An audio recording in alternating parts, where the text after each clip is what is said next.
All right, and welcome back to the forecast card. Not necessarily a bad day in hockey yesterday. Unfortunately, Chris Kreider ends up being a last-minute scratch. They ended up putting up like 6 goals in that game, so I really think he would have had one, but it is what it is. Austin Matthews, of course, as a Habs fan, I don't know why I picked this bum. He did absolutely nothing. Honestly, the first line did literally nothing that entire game. I think they scored 6 goals, and they were all by a bunch of players I've never heard of. Well, I've obviously heard of them, but they're all like third line, fourth line players. So pretty annoying there. Nazem Kadri comes through pretty early, which was nice, bringing us to a slightly profitable day. Of course, the parlay doesn't end up hitting. It wouldn't have been 1,700 anyway. It would have been like plus 400 with Kreider being voided. So we take it. Anyway, there's only 2 games today. I do have 4 bets though that I like value wise. So let's get into the goal scorers for today. All right, game number 1, we have Gabriel Velarde on the Winnipeg Jets. Now, the last time these two teams played, Jets put up 8 goals. The Sharks really have not really gotten that much better, at least defensively.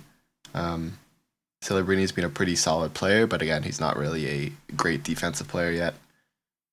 Gabriel Velarde has kind of been the number 1 option lately on this Winnipeg Jets power play. Also on 5-on-5, he's been producing the highest number of expected goals in the last 10 games.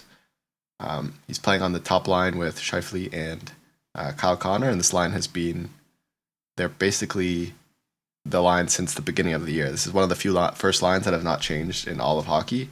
So they have a ton of synergy together, and they're up against Thrun, who I mentioned in the last video, one of the worst defensive players in hockey. So I think this first line is going to have a lot of chances. Again, he's the first option on the power play 1. You could argue it's Kyle Connor, but if you look at the stats, he's been leading the way significantly in the most high danger opportunities, 5-1 against Kyle. So I like Gabriel to have a lot of chances here on the multiple power plays they're going to get, given the fact that Sharks take an average of 10 penalty minutes per game in their last 10 games, which leads the league just behind Boston.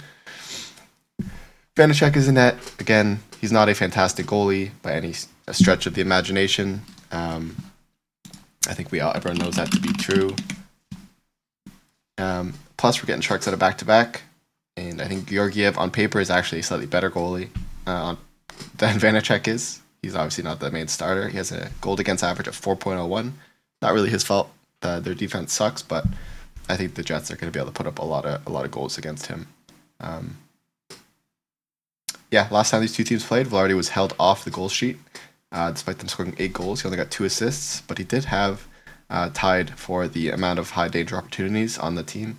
And since that first game, where they played early on in the season, Velarde has really become more offensively gifted, with Kyle Connor starting to rack up a few more assists than goals lately. So I really like Gabriel here at plus 150. Seems like pretty good odds. All right, heading on to the second game, we have Vegas Knights heading on the road to LA Kings. So these teams actually haven't played since very early on in the year, where Vegas completely crushed the Kings at home 6-1. But surprisingly, Warren Fogle, despite being much more useful lately for the LA Kings, he's actually the only guy that scored a goal in that last matchup. Now we're getting them at home in a arguable revenge spot here. Now recently, Warren Fogle, since the last game, moved up to the first line. Basically, the entire second line has been performing better, so they got bumped up to the first line. Fiala, Byfield, Lafreniere got moved down to the second line.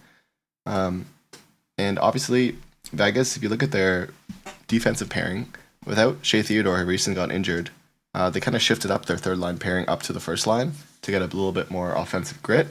But Pietrangelo and Hagi, they're not really that incredible. They're a really good offensive pairing, but defensively, they're truly not that blessed. So I think the first line with the LA Kings is going to be really dangerous this game.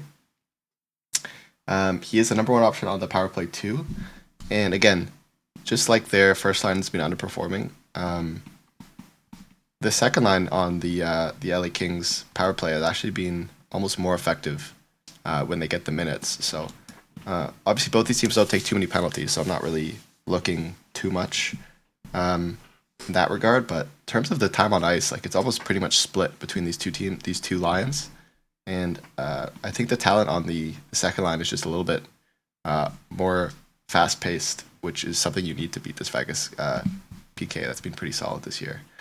In terms of stats, he's ranked 4th on the team for expected goals with only 16, but out of the top 5 goal scorers on the LA Kings, he's the only one that's due for positive regression. Every other player has been scoring more than they actually should be. So I do like this spot for him at home in a revenge spot to get another goal against this Vegas team. He's currently leading the team with high danger opportunities, 5-on-5 in the last 10 games, top 3 in all situations, and top 3 on the power play. Again, I don't think there's going to be that many power plays in this game, so him being the number 1 option on the first line in this spot seems like a pretty great value at plus 400. And yeah, Vogel, last time they played, he had 5 shots in net. He's only going to have more opportunities than he did early on in the season. I think this line is a little bit too thick, and I really like this spot for Vogel to score again here against a Vegas team that's going to be traveling. So, yeah. All right, so if there's ever a day where there's only going to be 2 games, I was going to take the bonus goal scorers here just to fill in the third slot.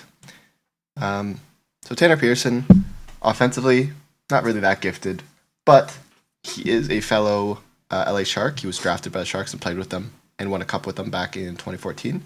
But since he got dropped by them, he's kind of just been a adding piece to kind of be traveling between a bunch of teams, mostly bad teams.